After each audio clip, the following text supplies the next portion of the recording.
like look at your whole totality of your life. What you do from when you start to when you go to bed at night. What are the actions you're taking, and just see where things are. Do a check. Where are we and where are we trying to go?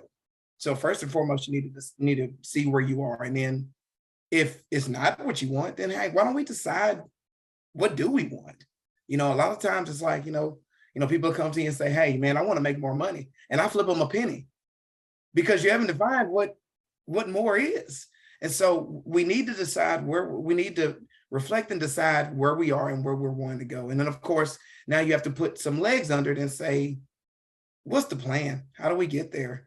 Right? It's looking around at what's the best course from point A to point B. And obviously, this is where the possible and probable comes in. And a lot of people, if you get a little too idealistic, sometimes you'll be stuck in a rut because, I'm not saying people shouldn't set big goals.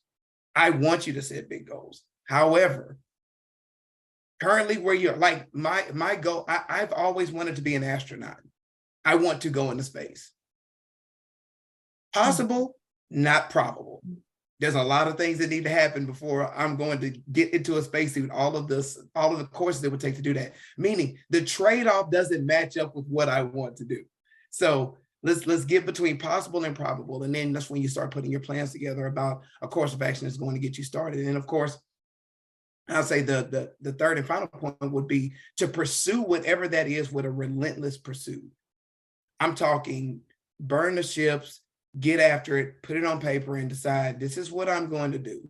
And it's almost like you have to put the or else in front of this, meaning I will do this or else, right? Because you don't want to give yourself too many backup plans, too many alternatives or whatever, because that just gives you an open door to, I don't want to say failure, to more so quitting on the idea of what you are trying to do. So I would say that would be the things that I would start off with as far as people, reflecting and deciding, putting together a plan for it and pursuing it with every fiber of your being to push forward and make something happen. Right. I think a lot of times people don't know what they want. So first, like they need to figure out what exactly do they want and be specific. And like you said, knowing that it's not just something like you said, like astronaut, but some type of, I would say, goal that you can achieve. And again, it takes some, first of all, it takes a decision. You have to say to yourself, you have to be honest with yourself, if that's what you want, are you ready to do whatever it takes to get there? If the answer is yes, then those are the steps to, you have to take to get where you want. But you have to be consistent. You have to be all in. You don't have to be distracted from where you're going, because nowadays with a lot of technology, social media, people are distracted and they don't know what they should focus on, right? And they lose their focus along the way, and then they wonder why they're not achieving what they want. So we need to be mindful of what matters and how to get there. And there are practices that helps us to kind of be present and always see that goal, in front of us, and try to, not to go from our way, but just following that path. And a lot of times people, I think everybody needs a mentor or like a coach, somebody who's been there, who knows the way and who can guide you, who can help you achieve what you want. What are your thoughts on that? You're absolutely correct. We don't do anything alone. I know this new kind of societal movement, it's all me. I did this on my own. I'm a one-man show. I'm a woman boss doing it on my own, and I can do all these things. It's like, no, we need community.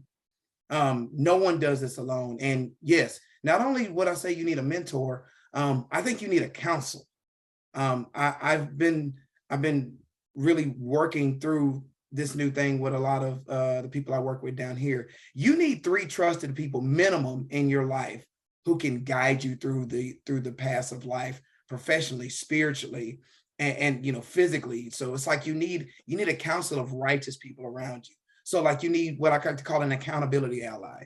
Someone who at the beginning of the year, you lay out all your goals and say, hey, this is what I want to do.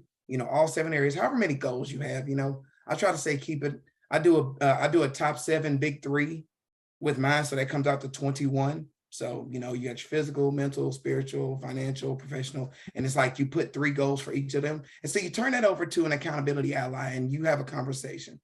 Now, choosing an accountability ally is important. And I would say there's a little bit of criteria you need to do when it has this. You need someone who loves and cares for you, but doesn't idolize you.